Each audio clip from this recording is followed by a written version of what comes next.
Hi, Dr. Seneja here.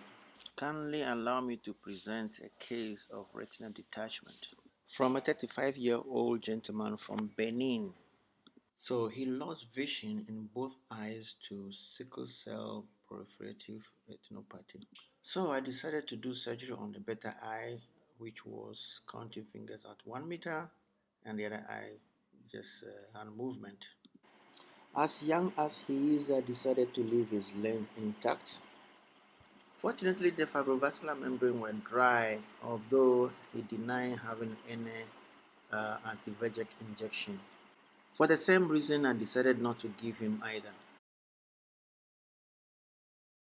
I noticed a break under the fibrovascular membrane with the underlying retina very firmly attached.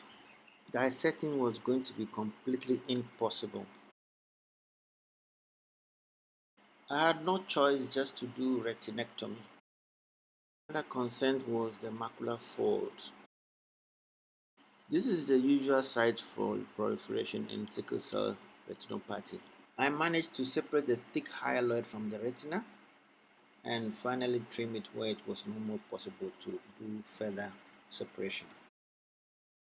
I'm always careful with retinal detachment from proliferative sickle cell retinopathy. They are always full of surprises.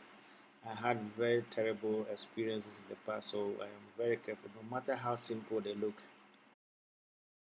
Making sure you remove all traction is extremely important in such cases. So I decided to put chandelier, although I must be very careful here because of the lens. I may just hit it with the chandelier while indenting.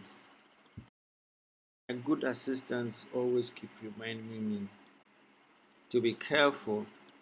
So while indenting, I managed to do the retinectomy, remove all the fibrovascular membrane which is firmly attached to the retina, and also managed to relieve the traction on the macula. I now have free mobile retina, and it's now time to remove the anterior flaps and do a little bit more peripheral shaving.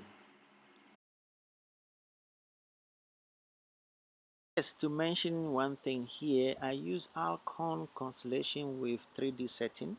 This allows me to control the cutting rate and the suction with my foot. I'm more comfortable with this setting. It helps me have better control, and I've been using this for some while now, and I think I'm used to it. I also use Alcon laser. By the way, no financial interest. Also notice areas of thin retina nasally and more superiorly, so I was a little bit careful to do the dissection there and also separate the thick hyaloid there. But in all, I managed to do that and just trim the edges where I knew they were not going to be possible. So I'm trying to remove that fibrovascular membrane, but it looks like it's firmly attached and it hasn't pulled on the retina, so I decided to leave it and just trim the edges and actually remove the traction around my retinectomy, which is losing not that bad to now, and I think I'm very satisfied. I started doing air fluid exchange, and then the next stage is to do laser. During the air fluid exchange, I noticed that my fold, the macular fold has started to unfold, which is good news for me. And then I started applying laser.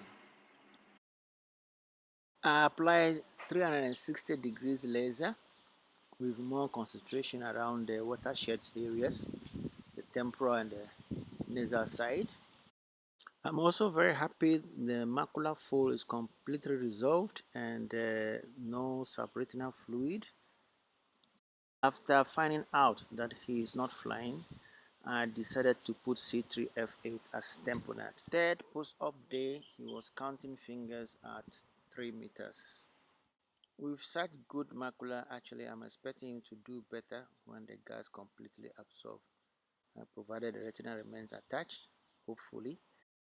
I'm still informed that he is still around because of the lockdown from the coronavirus.